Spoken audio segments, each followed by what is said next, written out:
Največji dar. Šmarnice za otroke 2020. Napisala Marjeta Cerar.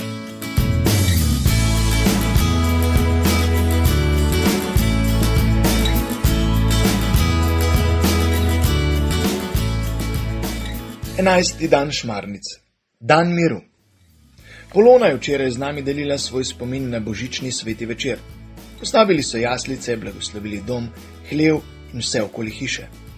Pred večerno mašo so otroci sodelovali pri božični igri.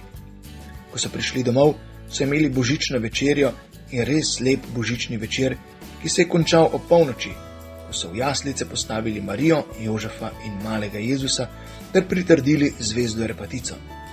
Ob tem si je mali Jaka zaželel, da bi dobili še enega dojenčka. Ker smo imeli novoletne počitnice, sta nas babi in dedi odpeljala na vikend na Dolenjsko. Očka in mami pa sta ostala doma. Mami je rekla, da ima veliko dela za službo, očka pa, da si mora malo odpočiti. No, vse zgodaj smo se odpeljali. Pot je bila dolga in počasna zaradi snega na cesti.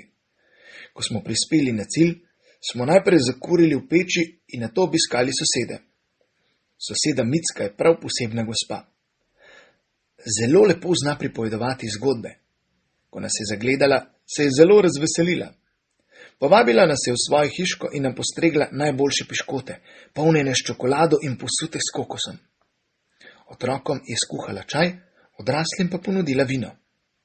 Odrasli so kar nekaj časa klepetali, nam otrokom pa je dovolila, da brskamo po njenih knjigah. Med njimi sem našla eno prav posebno. Na platnici so bili narisani 3 kralji, ki jahajo kamele, nad njihovimi glavami pa zvezda repatica.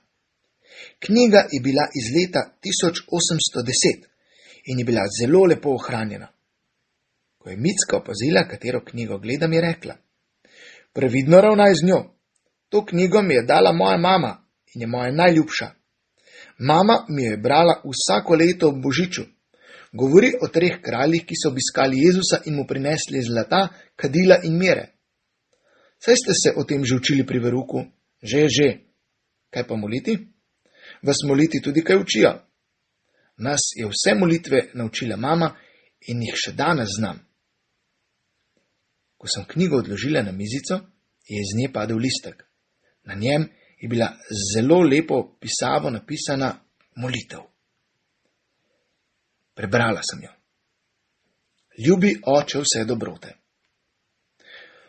Bog nebes, če vse visok, ti odpusti moje zmote, da bom tebi ljub otrok. S čistim srcem ti služiti, hočem svoje žive dni. Zvest otrok ti hočem biti, kakor Jezus me uči. Prosi, o Marija, zame, vedno mi na strani stoj, varuj me peklenske zmame. Angel varh, prijatelj moj, vselej mi na strani stoj. Bog Oče pred menoj, Bog Sin za menoj, Sveti Duh nad menoj. Marija, Božja mati, bodi z nami v imenu presvete Trojice, ker ste nas varovali nocojšnjo noč, varujte nas še današnji dan.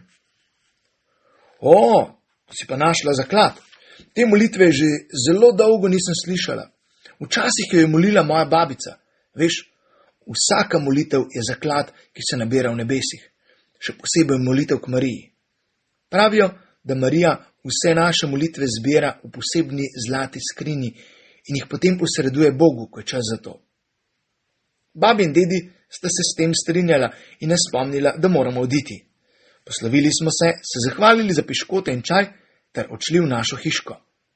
Po 3 dneh smo se vrnili domov. Očku sem razlagala o sosedi Micki in njeni molitvi. Povedala sem mu, da je molitev za Micko zaklad. Navdušeno me je poslušal in nato rekel: "Tudi vi ste meni dali zaklad." Začudeno sem ga pogledala in vprašala: "Kakšen?" Očka pa se nasmejal in dejal: 3 dni ljubega miru. Naloga. Vprašaj babico ali dedka, ali poznata kakšno staro molitev in jo zapiši.